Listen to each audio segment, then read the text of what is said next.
వచ్చేసి car. First వచ్చేసి దీని ఎక్స్టీరియర్ గురించి మాట్లాడుకుంటే మాత్రం ఫస్ట్ దీని బాడీ వచ్చేసి కంప్లీట్ ఐరన్, పాత మోడల్ బండి, నో ప్లాస్టిక్ అండ్ ఫైబర్ కూడా కాదు, కంప్లీట్ మెటల్. కాల్ కోసం మీరు సౌండ్ వినొచ్చు.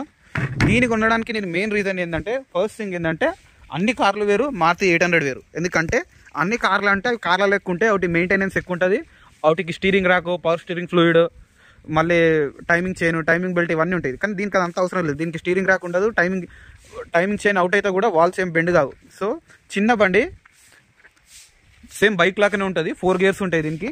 ఏ సందులకన్నా వేసుకొని పోవచ్చు, ఎటన్నా వేసుకొని పోవచ్చు, బాగుంటుంది.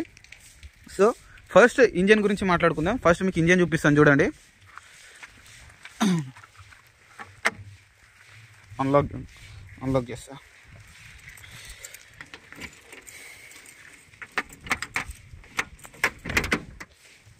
ఫస్ట్ మీకు ఇంజన్ చూపిస్తాను.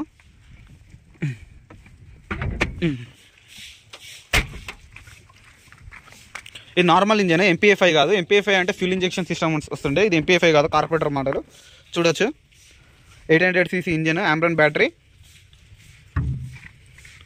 చిన్న ఇంజన్. ఇది లోకల్లో తిప్పుకోనికి అటు ఇటు తిరగడానికి బాగుంటుంది. రేడియేటర్. సో ఇంజన్ వచ్చేసి ఇట్లా ఉందన్నమాట. 45 bhp హార్స్ పవర్ ప్రొడ్యూస్ చేస్తుంది, 39 Nm టార్క్ ప్రొడ్యూస్ చేస్తుంది. మైలేజ్ వచ్చేసి మీకు అరౌండ్ 15 kmp ఇస్తుంది. నెక్స్ట్ ఇప్పుడు టైర్ గురించి మాట్లాడుకుందాము. టైర్ వచ్చేసి 145/70 R12 12 ఇంచెస్ టైర్. ఇది రేడియల్ టైర్, చూపిస్తాను చూడండి. 145/70 R12 టైర్ సైజ్ వచ్చేసి. అండ్ రియర్ వచ్చేసి ఇలా ఉంది. నాకు 30,000లో దొరికింది బండి. బూట్ స్పేస్ వచ్చేసి ఇట్లా ఉంది. అండ్ మీకు సీట్స్ వచ్చేసి లెదర్ సీట్స్, ఏసీ ఏం లేదు.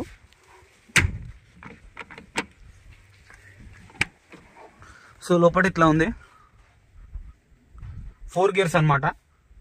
ఒకసారి మీకు స్టార్ట్ చేసి చూపిస్తాను చూడండి.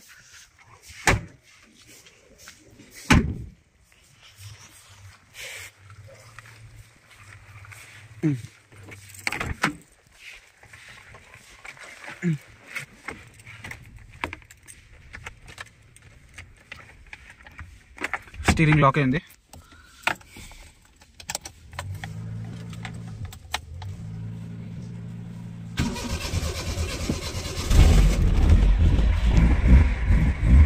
బండి అయితే స్టార్ట్ అయిపోయింది. సౌండ్ ఇట్లుంటుంది. First gear.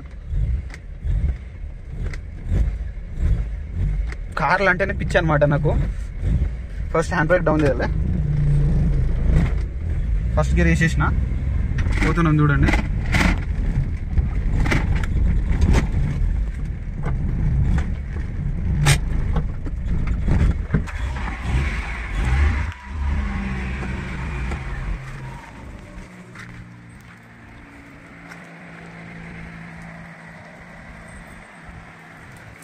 బాగుంటుంది అనమాట లోకల్కి. బండి అయితే చిన్న బండి కాబట్టి ఈజీగా నడపచ్చు దీన్ని.